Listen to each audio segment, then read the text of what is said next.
Hey, welcome to you on this Wednesday, November 18th, and it's the first episode ever of Lock It Up Sports Talk with myself, Logan Lockhart, here on the Fines Huddle Network. My guest today, Nolan Kangas. Nolan, we'll get to you in just a second. Before we do that, it is the first episode. Nolan, you are the first guest, and what this network has done in the early goings of it, it's been nothing short of remarkable. I'm excited to start. What you're going to see on this show, it's a lot more simple than you think. And it might be a little different than what you're seeing on other shows, but it's going to be honest takes. It's going to be everything that's happening in the sports world, and it's all going to be put into perspective. Guests every week. Nolan is the first one, and that's why this is exciting. It's going to be good guests, honest takes. Nolan, one of the best at it, Toronto-based broadcaster. And Nolan, thank you for joining me. How are you today? I'm good, man. Thanks for having me. First episode, so it must be pretty important. You are important. Let me just say you are important. This is why you're the first guest. It's a big deal. Lock It Up Sports Talk with myself, Logan Lockhart, here on the Fines Huddle Network. It's the first episode, and what we do is get right into it. The Minnesota Vikings, they have strung some wins together here, and I tell you, Nolan, a 1-5 team, it was looking like a disaster, throw it away year. We were even talking about the draft with the Vikings. It's going, hey, who are they going to draft in the top 5? Not anymore. And that's kind of credit to the Bears, that the Vikings are somewhat in the conversation of this division because the Bears, quite frankly, they can't move the ball. Their offense is very difficult to watch, and they've made this division a whole lot interesting. Tell me your feeling on the Vikings entering next week. Entering next week, I like them right now. And they get your Cowboys, so that should be, honestly, that should be a win. I don't know if Andy Dalton's going to be back or if they're going to go to Garrett Gilbert. Regardless, that Cowboys defense, they're a mess. And so I have some confidence, whether it's Dalvin Cook on the ground, even though he wasn't so good against the Bears, but got to give credit to the Bears' run defense. They are absolutely incredible. And you saw how good Akeem Hicks is in the middle. Once he left the game, the Vikings started getting it going on the ground there. But I'm worried about your secondary. Justin Jefferson looks like a superstar. Adam Thielen, we already know how good he is. I think if they can get to 5-5, I have a bit of confidence of them getting into that last wildcard spot. The only thing is that wild NFC West. There are some really talented teams in there. But like you mentioned in the beginning, 1-5, they look terrible. I was looking at which quarterback are they going to take, hopefully, getting off this Kirk Cousins contract. But over the last couple of weeks, he's been okay. He hasn't had to do much because of Dalvin Cook. But right now, I like the direction they're going, especially their defense, right? Their defense has looked a little bit better over the last few weeks. The turning point was Green Bay at Lambeau Field. Coming into that game, it was, well, Green Bay's going to walk all over them. What happened was Dalvin Cook picked apart the Packers offense, and we're going to get into the MVP talk in a minute here, but isn't Dalvin Cook kind of a dark horse MVP candidate in a way? I mean, that's how good he's been, right? I think so. It's so tough, in today's day and age to talk about running backs. And, we've talked about this before, whether you pay running backs and how important they are. When you look at their offense, it is based all around Dalvin Cook. If they can get the play action game going, then that opens up stuff for Jefferson and Thielen. It makes it easier on Kirk Cousins. But they usually run it on first down, and usually it's Dalvin Cook running for, 6 yards a pop. So a dark horse MVP, sure. You look at his numbers compared to Adrian Peterson's MVP year, they are better as of right now. AP ended up going on a stretch there where he was absolutely incredible, but it's going to be tough for him to win the MVP unless they do get into the playoffs and, with other quarterbacks around the league putting up terrific numbers. It's a quarterback-driven league. I mean, to talk about a running back winning the MVP is crazy. In theory, Aaron Donald should be in the conversation every year, right? If we were being correct about this. Reminds me of the NBA a lot. It's almost like, well, LeBron, a couple of years ago, LeBron should win every year, but we can't give it to him every year. Right. It kind of reminds me of that. But the Vikings, the thing about the Vikings is this. The division has gotten a little murky as of late because Green Bay, we all like Green Bay at one point, but now they struggle with Jacksonville. Now they go into Indianapolis this week. And I think there's some question marks about Green Bay because let's be honest, and let's see if you agree with this, New Orleans, they're the best team in the NFC. Ooh. The NFC is tough, man, because we've seen New Orleans early on, and they struggled to a lot of bad teams. The thing is, how important is Michael Thomas? Because he comes back and their offense looks incredible. Now we're going to see, without Drew Brees, how much can Jameis Winston do? Not to be harsh or anything, Drew Brees hasn't been good this year at all, right? So I wonder if Jameis Winston can actually put a little bit more pressure on those secondaries and push the ball downfield. Do I think they are the number one team in the NFC? Yes, I will say they are. But I'm telling you, I do think Tampa Bay, that was an awful performance on Sunday Night Football against the Saints. They are much better than that. And I think we will see that down the stretch. Their defense at its best is probably second best in the NFL behind Pittsburgh. I agree. And Tampa Bay did bounce back against Carolina. Now they got the Rams on Monday Night Football, and the Rams are proving to be a tough test for anyone. The thing about the Saints is this. We saw this last year. Bridgewater came in, seamless transition. What Sean Payton has done there, any quarterback can go in now. Yeah, and I know they got Taysom Hill with a little trickery, but Winston, okay, he's going to come in, and I have zero concern, to be quite honest with you. I have some concern about Drew Brees going forward, health-wise. That's a real concern. But when it comes to the short-term New Orleans winning games, I have no concern. I think Winston's going to step in. I think he's going to limit the turnovers. I'm going to trust that he will. It's not going to be like last year. And the Saints are going to continue to roll. It's really tough because I think there's so many question marks surrounding this team. Yes, their offense is going to be fine. Alvin Kamara is a do-it-all back. Michael Thomas, in my eyes, is probably a top 3, if not top 2 receiver in National Football League. Emmanuel Sanders can deliver. Winston is going to be better than Drew Brees. We will see that. The one thing that makes me so upset about this offense is when you throw Taysom Hill in the game, it's a wasted play. And sorry if that's harsh. Why would you take the ball out of Alvin Kamara's hands or Winston, who's going to look for Michael Thomas? To me, that doesn't make sense. The question mark, they put a lot of pressure on, whether it's Cam Jordan, Trey Hendrickson's had a terrific year, a really underrated pass rusher. DeMario Davis is one of the most underrated linebackers in all of football. That secondary isn't good. Sure, Marshawn Lattimore, we've seen at times he can be a good corner. He's shut down Mike Evans. The thing is, he's been burned countless times this year. Sometimes I'm not with Pro Football Focus and some of their grades.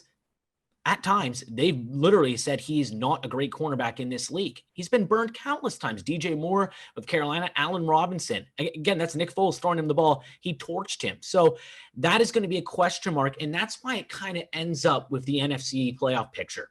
Matchups are huge. If Tampa Bay can get a team that can't create any pressure, maybe let's say in Arizona or maybe Seattle, they might be okay.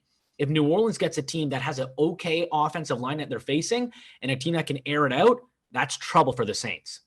How concerning is it is that week 1, Tampa Bay goes into New Orleans and it didn't look close, okay? And then Sunday Night Football, you mentioned it, that was the blowout of Tom Brady's career, the worst one he's ever. What if Tampa Bay matches up with New Orleans? Who would take Tampa Bay after seeing those 2 games? Tom Brady's never been swept in his career by a divisional opponent. It happened now. This Saints team kind of looks like they have their number, doesn't it? I agree. And that's why it's so weird. You think of the AFC, we have Kansas City and Pittsburgh. And I think 75% of people would, put their money on Patrick Mahomes to come out with the AFC crown. At the NFC, I do think it is matchups. And I think the Saints match up well with Tampa Bay because when you can get Tom Brady uncomfortable in the pocket, he's not that great of a quarterback. I know that's such a bold take, right? Oh, he's not that great of a quarterback. He is the greatest quarterback of all time. He's 43 years old. When you have linebackers and safeties coming at him and obviously edge rushers, it's trouble for him. And that offensive line has been good in moments. But when they are not playing well and they are facing a ferocious pass rush, they look really, really bad. Saints would be a tough, matchup for the Bucs. So I would give the edge to the Saints if they matched up. Don't you think it's surprising how long it's taken Tampa Bay to really mesh here? I mean, we kind of came into it saying, okay, by week 8 or 9, they're kind of going to be clicking on all cylinders. That hasn't really happened, okay? There's been some hiccups. The Chicago game was a hiccup. Yep. The 2 New Orleans games were hiccups. They're not clicking on all cylinders. I know they bounced back against Carolina, but don't you think that we thought by now, Tampa Bay, we would have been all confident about them going into the playoffs? And I'm surprised that as we sit here a week before Thanksgiving, we can't definitively say that Tampa Bay is the team to beat in the NFC. Yeah, and I think, like I mentioned, when they're facing teams who, produce a really high pressure rate, they struggle. I think they rely a little bit too much on their run at times. I think Ronald Jones II should be the running back there. Leonard Fournette was drafted too high, and he's, a 3.8 yards per carry running back at best. And that's not going to do it in today's NFL. Right. I think we've seen at times where Tom Brady, he's really trying to get all these receivers comfortable when I think he should focus on the two main guys and checking down to Rob Gronkowski when he can. And Rob Gronkowski is getting a little bit older, right? But we've seen Brady really try to force it, especially in that New Orleans game where they got blown out, where he was trying to force it to Antonio Brown countless times, and he wasn't open. We saw a little bit against Carolina. Carolina's defense isn't that great. We know that, where he was moving it all over the field, whether it was Evans, whether it was Godwin, whether it was Brown, Gronkowski at times. That's when they look like they're at their best, when he's making the right reads and he can get the ball out quick. Evans and Godwin, those are the two guys should be the headliner on offense, right? In terms of weapons for Tom Brady, Gronkowski, Antonio Brown, okay, any other pieces you like, they kind of just got to fit in somehow. You can't force it, like you're saying. Just because Antonio Brown's there, it doesn't mean that it's Antonio Brown from 4 years ago and you got to force every ball to him and he's going to make some crazy play. It's just not going to happen. So it's Evans and Godwin. These guys have been here. This is their team. It's their wide receiving core. It's got to stay like that. Gronkowski, it will come. Maybe in the playoffs, he'll have a big reception, right? But right now, get going with Evans and Godwin. Can't force the ball, right? Tom Brady, out of all the guys, he can't be forcing balls. Let's go MVP picks here. If you were to give me a top three, and for the first 6 weeks of the season, we were saying Rodgers, Mahomes, Wilson, and maybe Wilson was number one at one point this year. Things are changing a little bit, especially if the Seattle story. If you had one MVP favorite, okay, and I'm going to guess it's a quarterback, who would it be? I think it's so tough, but I think it's so hard not to go with Patrick Mahomes. Right. Great record. He's on pace to have 47 touchdowns, 2 interceptions. He's been absolutely incredible. You look at his running numbers too. They're not like Kyler Murray's. They're not like Lamar Jackson's. You can't stop this offense when you don't create pressure on him because, all right, he's going to find any receiver. But then when you do rush him, he's going to scramble for a first down. And then the offense can just keep going and keep going and keep going. So I think I'd put Mahomes at number one. He's going to put up ridiculous numbers that we've never seen before. 2, I would put Kyler Murray. He's going to be a 4,000-yard passer, a 1,000-yard rusher. He's probably going to end up with around 45 total touchdowns. The only thing is, how much did DeAndre Hopkins help him out? And I think Christian Kirk has taken a leap as well. And I know it's a quarterback-driven league, and the quarterback has to get the ball to those receivers. We've seen what Deshaun Watson was when DeAndre Hopkins was there. Now we see what Deshaun Watson is when DeAndre Hopkins isn't in Houston, right? So I think that's helped out Kyler Murray a little bit. I still would put him in at number 2. 3 is where it gets tricky. I'm moving Russell Wilson off my board. He's put up great numbers. The interceptions are way up right now. And yes, he's had to bail them out at times because how bad that defense is. I wouldn't be shocked if he throws the most completions and the most passing attempts in an NFL season in NFL history. That's how much Seattle relies on him throwing the ball and getting them back in games and getting them leads. So I think those numbers are going to be pretty inflated. And the interceptions are going to be high. And it's going to be shocking. He could finish with the most passing touchdowns in NFL history in a season.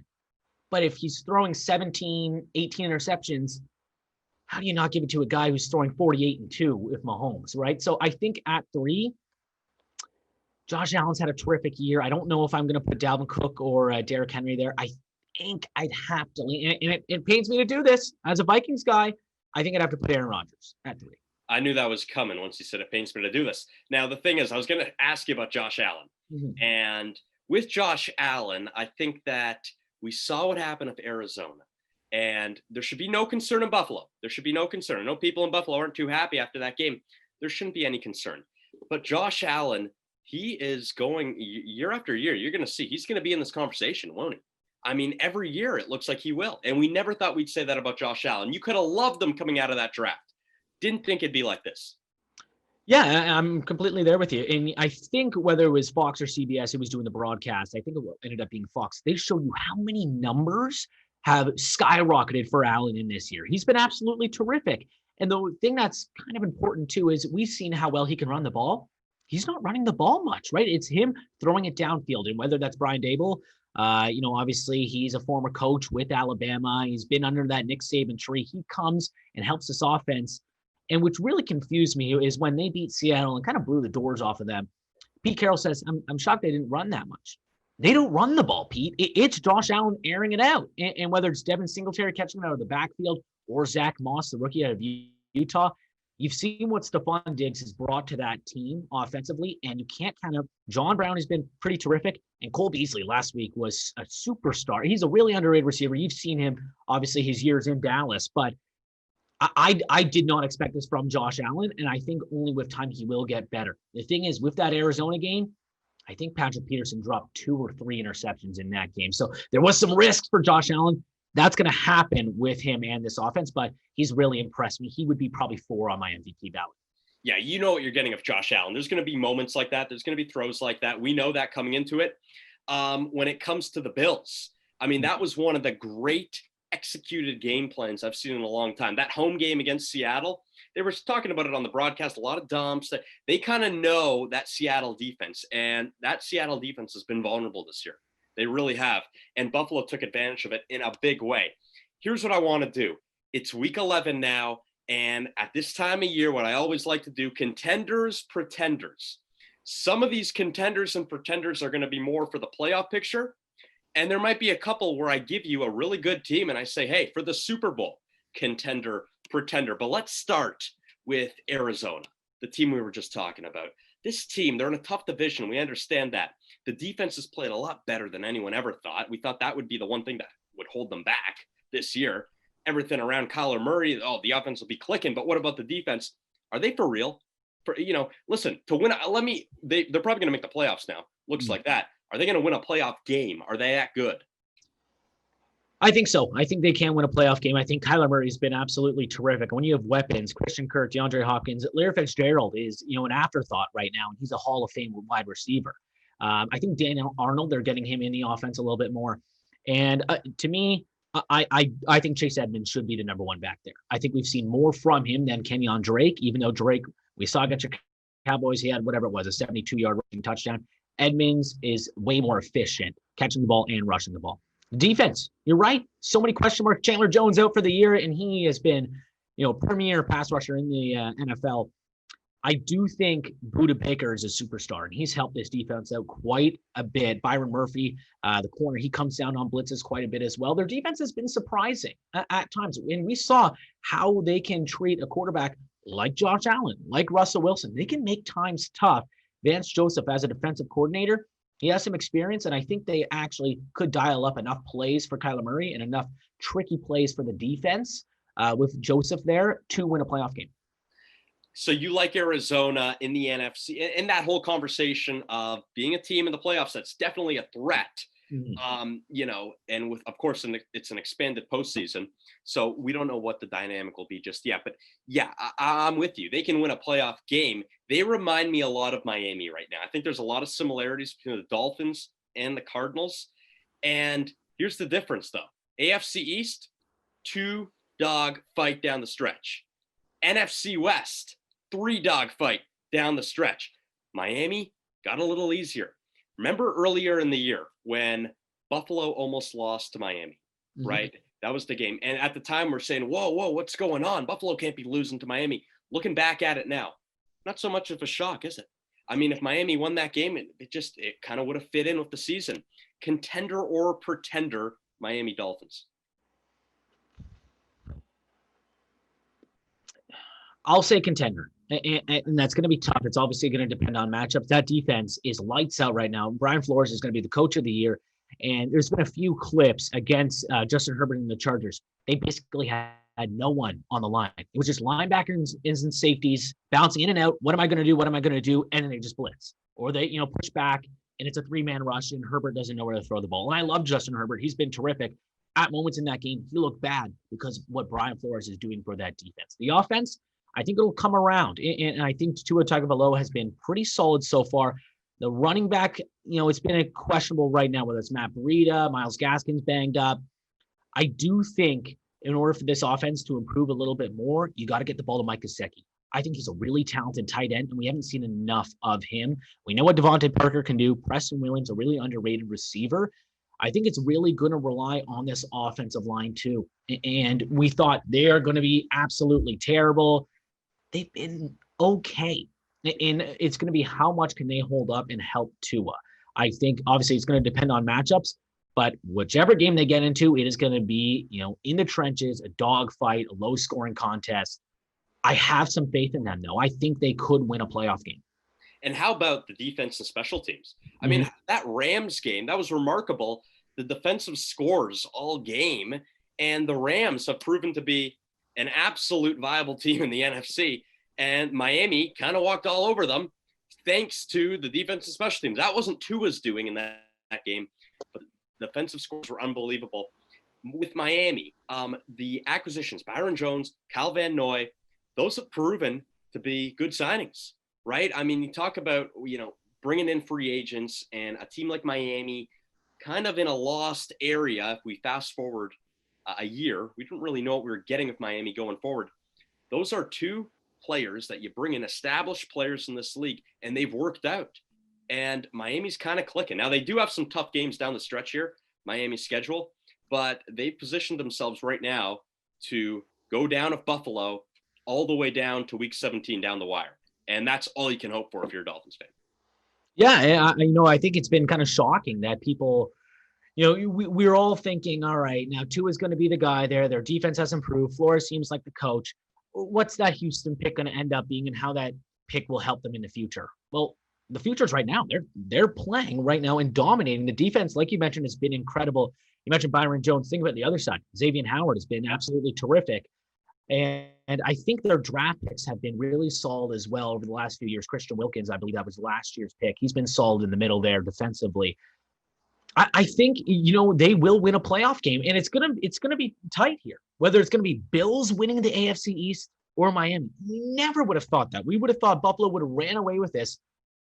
It is going to be really, really tight, but it's going to be tough as well for Miami. You think of those other teams in the AFC who are fighting for the wild card: Raiders, Browns, Texans, Colts.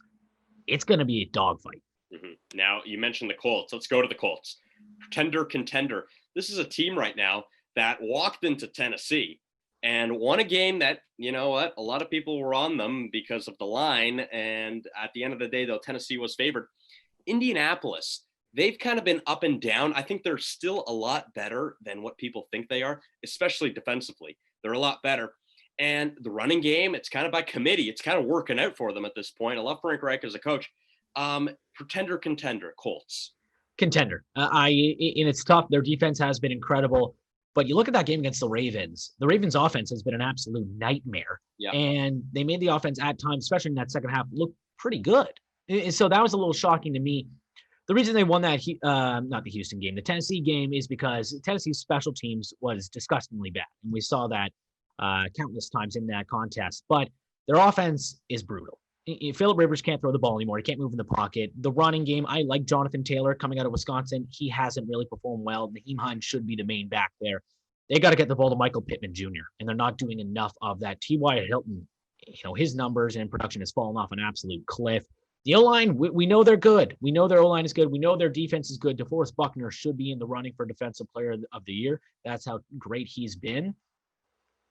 But I just can't buy into it. Great coach and solid defense. But I don't know. It kind of, to me, if you couldn't win a playoff game, and I get it was against Patrick Mahomes in that, I believe it was the AFC divisional round a few years back when you had Andrew Luck throwing the ball, and the defense is sort of similar to that. I can't see how you win a game in these playoffs.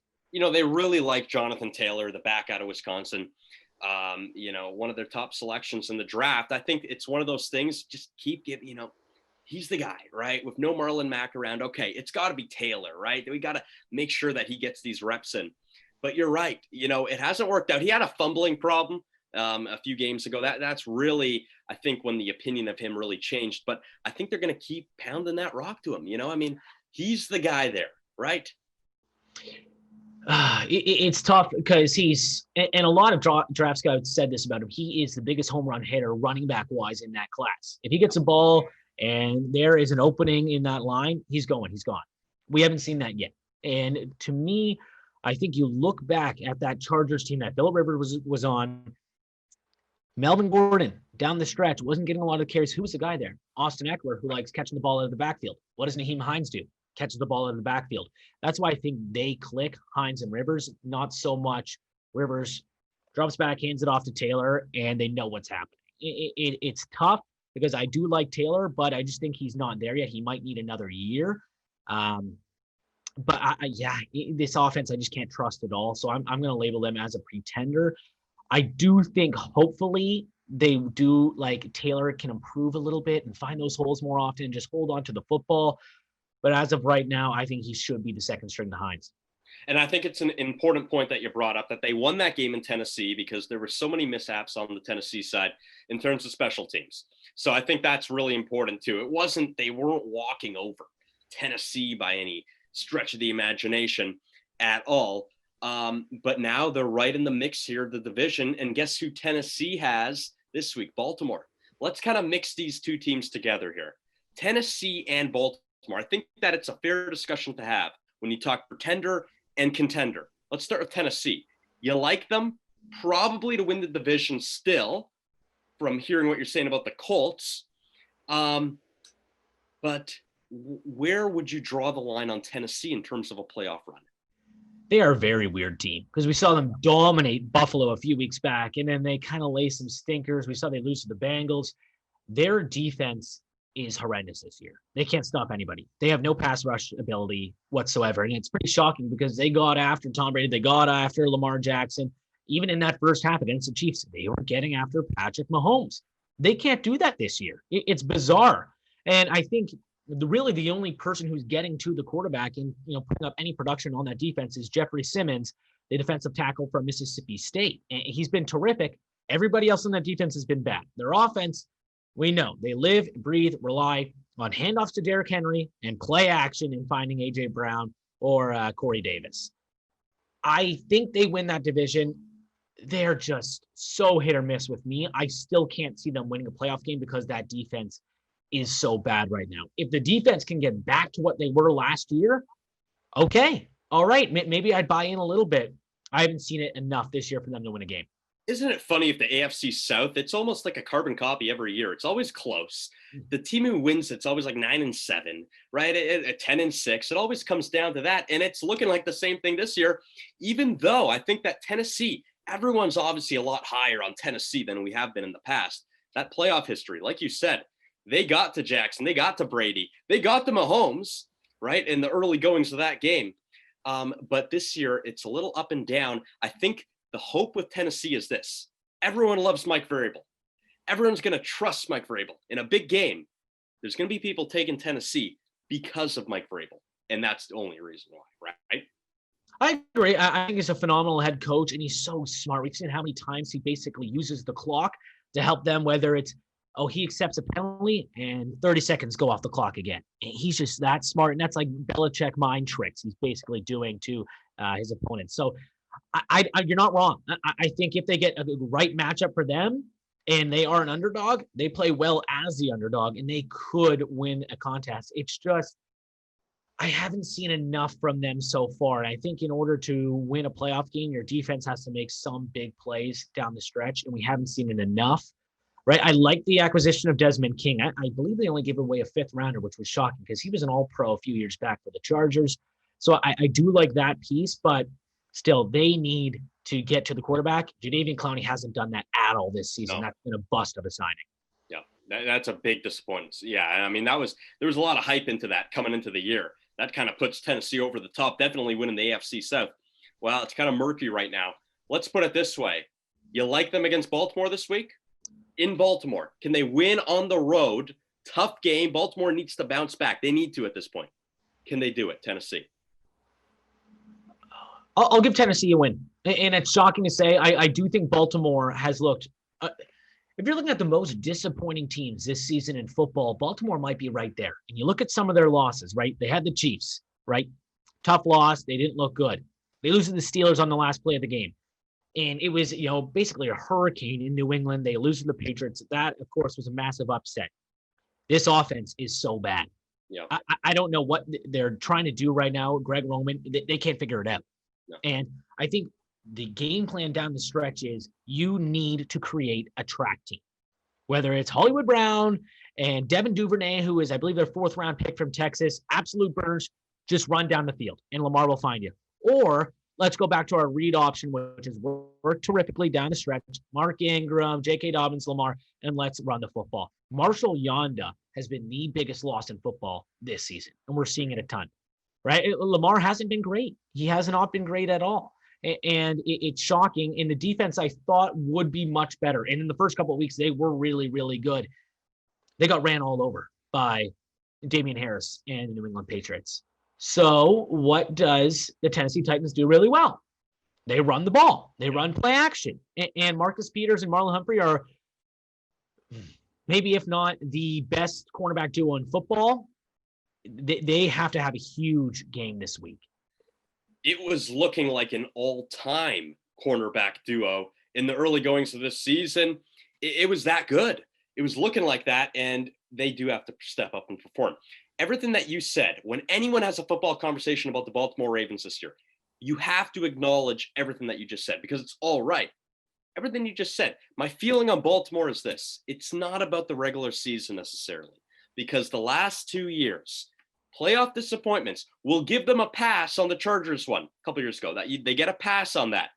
The game last year in the playoffs, they don't get a pass because they looked like the best team in football and they lost at home to Tennessee in an upset game. You know, it's not about the regular season, especially now you add the Pittsburgh element to it. It's their division. Everyone knows it. They have it. It's not about that anymore. They got to get ready for the playoffs. Whatever they're doing and whatever they're trying to figure out, hopefully, if you're a Ravens fan, it's all leading up to that playoff game. They got to win a playoff game. They can't get knocked down. You know, I don't care what their record is. The Ravens this year, with that roster, you got to win a playoff game. That's interesting, too. I haven't really thought about that. Is maybe their offenses look so bad and they haven't done as many great plays because they are prepping. They don't want people to see what they're doing on film because they know we're getting to the playoffs, and our goal is to beat Patrick Mahomes and the Chiefs. The Chiefs' defense this year, secondary, has looked incredible. Yeah. Their run defense has been bad. So I think that matches up if you can get the proper plays that the Ravens we saw them do last year. We haven't seen any of that. So, yeah, I think they do get into the playoffs, but that is interesting that John Harbaugh is deciding, you're right, I think we are going to make the playoffs, and I don't want to show too much on film for teams to read up and think, oh, it's just going to be a read option and Lamar just dropping back 3 steps and trying to air it out.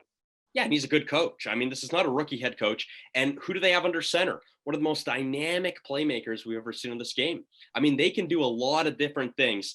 I don't think they're running out of ideas per se. I think it's from the other perspective, the one that you just said. There's some things that we haven't seen yet. And they know this is about the playoffs.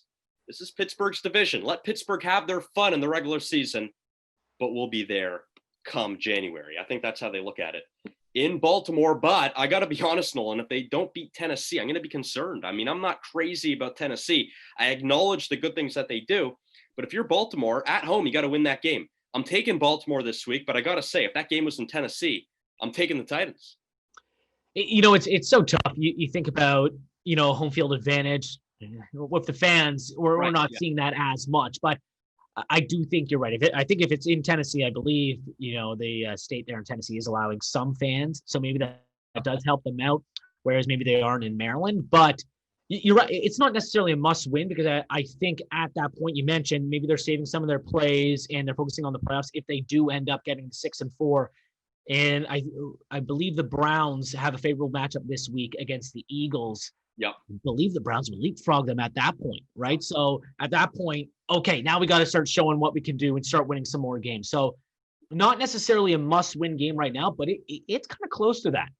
Yeah, and you know what? You can't take the expanded playoffs granted. You can't say, well, it's an expanded postseason, we'll get in somehow. No, because you know what? Miami's now making a bid.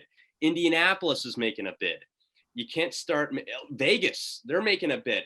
You cannot start taking that for granted if you're Baltimore just because, hey, you're the Ravens and you went 14-2 and you look like the best team in football last year. You just can't do it. Let's go NBA. Okay, now listen, that was good NFL talk. That was tremendous. With the NBA here, we got a few minutes. I want to start off with James Harden. We'll get into some draft stuff at the end, see what you're looking for out tonight. NBA draft tonight. Crazy to say because we're November. NBA draft tonight. I still can't get used to it. The NHL draft happened, and I couldn't even believe it. I was watching the draft. I'm going, I can't even believe this is happening right now in October. Harden, it's a mess in Houston. Okay, they don't even have to trade him. But you know what? In the NBA, isn't it amazing what happens in the NBA? He basically, no matter what his contract says, he can basically dictate where he wants to go. Hey, I want to go to Brooklyn, make it happen. It's amazing to me. If this was a story in another sport, it would have been the bombshell of the century. And not that it isn't in the NBA, it's a big story. But it's almost as if we expect it at this point. Harden to the Nets. Can you give me a percentage of the likeliness of that? Because day after day, it seems like it's just going up that this is going to happen. You know what? I think when the rumor came out initially, I probably would have said 25% chance. Now I think it is closer to maybe 45, 50. And it's shocking to say because I think there is better packages out there for Harden. If he's stuck in his ways, if he wants to go to Brooklyn, first of all, that's out of conference for Houston. They don't care. It's not like you're sending him to Golden State or something like that. Brooklyn's young talent isn't superior to other teams. Karis LeVert is a terrific player. Jared Allen, he should be on the court more often than DeAndre Jordan was that we saw at times for the Nets. Who else are they including in that package? Spencer Dinwiddie? Taurean Prince? How many first rounders? Or maybe 2, 3? There are better packages out there. Whether it ends up being a 45%, 50% chance that he goes there, all right. I still think there might be a better team in the Eastern Conference, even if Harden does go there. Their bench depth would be an absolute nightmare. And I think, look at the players there. Kevin Durant, he wants the ball. He wants to score. He's a bona fide superstar scorer, one of the greatest scorers we've ever seen. He wants the ball. Kyrie Irving, he's not much of a facilitator, is he? He likes scoring the ball too. And James Harden, you're right. He likes to score the ball too. You have 3 ball-dominant players in one offense. There's only one basketball. And I know that's such a cliche. There's only one basketball. Oh my gosh, how are they going to put it together? We've seen other superstar teams do it. But in a first-year coach with Steve Nash, how are they going to put it together? I have no idea. It's a scary proposition in Brooklyn. I got to be honest. And that's nothing against Steve Nash, but he is a rookie head coach. He's never been, he's never been in this spot, not even close. So listen, that is a tough situation. Durant and Irving is one thing. You add James Harden in this equation, right? That's another thing. I think that what you're saying about Brooklyn and what they can give up, I think that's very important though, because, they can't have the best offer. I know they can't, right? There's other teams that will. Why haven't the Knicks been in this discussion for James Harden? Why hasn't that happened? I'm surprised by that.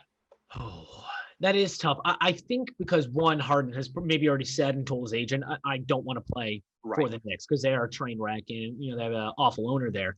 And what young talent would the Houston Rockets be getting? You get the 8th overall pick this year. Kevin Knox has been a bust so far. Frank at guard, that doesn't really help me at all. He's great defensively. Offensively, he doesn't produce anything close to what James Harden does. Mitchell Robinson, that's a nice piece there. That's about it. And do you just go the rest of your future 6, 7 first-round picks for Harden when they don't like the rest of your young talent? That doesn't really help me. I think the best situation, for the Knicks, take the best guard available in this draft. I know we'll get to that in a bit, but then Harden's eating up a ton of your, salary cap there. And do you like James Harden and the Knicks more than you like Celtics, the Heat, the Raptors, the Bucks? Definitely not. That's maybe why. I think Harden has a lot of say here, and he's definitely saying, no way I'm going Knicks. Yeah, he definitely has all the say. I mean, but it just appears to me like a draft pick deal. Give you a bunch of picks, okay? We see first-round draft picks. We saw it this week. They're going out left and right. I mean, teams are giving them up. It's going to be a draft dominated by Oklahoma City, it seems like, for years to come. Harden, though, he wants to go to the Eastern Conference, it appears like, and that would really throw a wrench in the dynamic in the Eastern Conference or what we're used to. Remember the whole narrative of the West is better in the East. Well, it can be Boston. It can be Milwaukee, maybe Toronto if you really want to. How would that change things? I mean, you have Harden in the Eastern Conference now. That's got to change the whole dynamic of the conference. I do think the East right now is better than the West, and that might be bold. You got the Lakers, obviously reigning champions, LeBron James. The Clippers, they were a playoff disappointment. They're still going to be a talented team. And you have the Denver Nuggets. Okay, I'm not really sold on Utah yet. Houston's absolutely blowing everything up. New Orleans, they're on the rise. Okay, still there's a lot of question marks in the West. I think it's really top heavy where the East is so much deeper. If we do get James Harden going to the East, whether it's a Brooklyn, they skyrocket up. Look at Philadelphia too. That is a team that has the best package available. If they're willing to give up Ben Simmons, Houston will take it. I would be shocked if Houston says no to a Ben Simmons, maybe and a first or maybe 2 firsts for James Harden. I would be stunned if Houston wouldn't take a deal like that. Would Philadelphia think about that, adding Simmons in a deal? What do you think from the Sixers' perspective? They would be interested in dealing Simmons. I mean, what's the incentive there? I think for me, being a Philadelphia guy, it would pain me. I love Ben Simmons. I think he should have been a top 3 candidate for Defensive Player of the Year. We know how talented of a playmaker is. Yes, he hasn't shot the ball yet, but in transition, he's one of the hardest players to guard in basketball. Would they include him? I think they would have to consider it. I really think they do. Because if you have Embiid and James Harden, that would be unstoppable pick and roll players. They would be it'd be top. They'd easily be a top 3 duo in basketball. Anthony Davis, LeBron James. Maybe it's Giannis because of his star power and Drew Holiday, or you look somewhere in Boston or Miami. But like James Harden's offense is incredible. You have the best offensive big man in basketball in Joel Embiid. If Joel Embiid, all right, I want to take a night off, that's okay. James will go get you 35 or 40. I think Philadelphia would really, really have to consider it.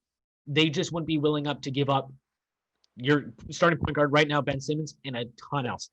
If Houston asks for Matisse Thybulle, who looks like a terrific defender, if they ask for even Josh Richardson or maybe 2 first rounders, they're saying no. If it's Ben Simmons and the chance to get off of Al Horford's contract, okay. I think Philadelphia would have to do that as well. There's so many question marks regarding James Harden, and you think about Russell Westbrook too, and other players and player movement. It's wild right now, the NBA.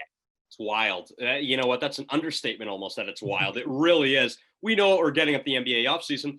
It's always wild, but now you have kind of this short and awkward phase where we don't even know it, and Raptors don't even know where they're playing. And now the offseason is going on, and it's just this crazy, crazy time. The draft is tonight. Free agency opens up Friday. That's the day for NBA free agency and the trades. Let's go to the draft. We always expect a trade here and there, maybe in the top 10. I'm hearing Minnesota. They might not want that number 1 pick. This is what I'm hearing now. What are you hearing on Minnesota with the number 1 pick?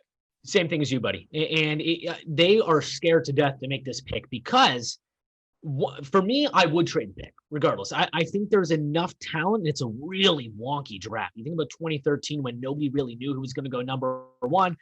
And you remember Bill Simmons screams, "Whoa," when Anthony Bennett goes 1 because no one expected that, right? So I think LaMelo Ball, everybody says he's the best prospect in the draft. Does that backcourt work with D'Angelo Russell, who's great offensively, not good defensively, and LaMelo Ball, who's a great offensive player, a great creator of the ball, but a nightmare defensively? I would move back if I'm them. Somebody will move up, whether it's, say, a Chicago, or maybe the Knicks go all in. They have picks number 8 and number 23 now. Do they go all in and go, say, let's go get our point guard for the future? There's so many question marks. But for me, if I'm Minnesota, I go move back, whether it's 7, 8, and I get one of the 2 guards. Killian Hayes, obviously he was born in Florida, but ended up playing pro basketball in France. And then you look at Tyrese Halliburton. I think he could be the best player in this draft. Absolutely terrific from Iowa State. Good 2-way player. Smart, really, really odd jump shot, but he's efficient. And I've compared him to Kyle Lowry a little bit. He's a pest. You don't want to face this guy. He is an annoyance, draws charges, and a good size too, a little bit leaner, about 6'6", about 195. But he could be a superstar in this league. And if he falls to the right team, look out. Whenever the number 1 pick is in play for a trade, that's the story. That's clearly the story for tonight. I look at Charlotte, for example, and I'm going, hold on. They're kind of in the Russell Westbrook conversation. If they don't get their guy, and I think their guy's LaMelo Ball, if they don't get LaMelo Ball, that's got to really change how they look at engaging themselves in the Russell Westbrook trade talks, right? Absolutely. And for me, Russell Westbrook, he would bring in tickets. He's not – I was going to say he's not a great basketball player. He's a great basketball player. His contract is disgustingly bad, and he's so inefficient as a player. He can't shoot the 3, which you kind of need in today's NBA. He's an all right defender for a guard. But when you think of someone like Ben Simmons, who can't shoot, but he can play really good defense, it almost balances out to a point. Whereas Westbrook is going to shoot, 11 for 33 on a night. You're going to get that. You're not going to get the same defense that you would like Ben brings. And his contract is in the 40 million. So if Charlotte does that deal, I'd be upset to my stomach. I'd feel terrible for them. You like LaMelo Ball there. Supposedly Michael Jordan has promised Ball. If he falls to 3, he's taking him.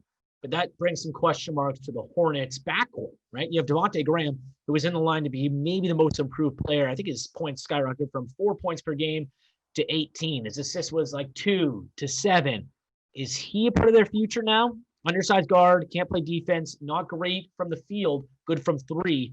And Terry Rozier, they gave a lot of money to. So did they move one of those guys to the bench? It's going to be a really weird draft, but I would feel awful for Hornets fans if they say, let's do it. Let's move one of our pieces and go get Russell Westbrook, because I just don't think it's worth it at all. It doesn't make any sense. I don't know, for a lot of teams, I don't think how that would make any sense. The John Wall for Russell Westbrook thing, that's the only thing where I can kind of think of and say, hey, a swap of point guards, kind of, terrible contracts. That's kind of what the trade's about, swapping contracts. Mm-hmm. That to me kind of makes sense. But a team like Charlotte going out and saying, let's get Westbrook, I don't get that at all.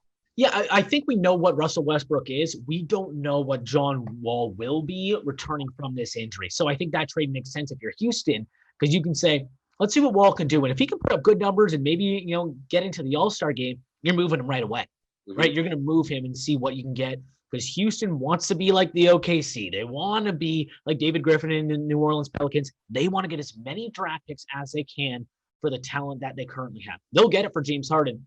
For Russell Westbrook, if you get a first-round pick, all right, maybe I could see that. They're not getting a Jaylen Brown in a first, or even like a Ben Simmons in a first, or you're not going to get, a De'Aaron Fox in a first. That's not happening for Westbrook.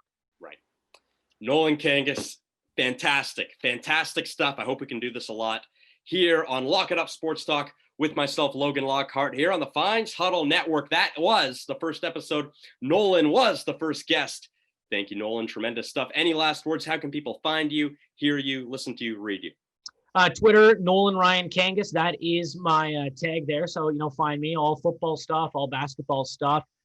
But that's the main thing. I am sitting on my butt at home, watching sports and talking about sports. Logan, it was a great time, buddy. Thanks for having me. Thanks, Nolan. There it is. Until next week on Lock It Up Sports Talk here on the Fines Huddle Network, this is Logan Lockhart signing off.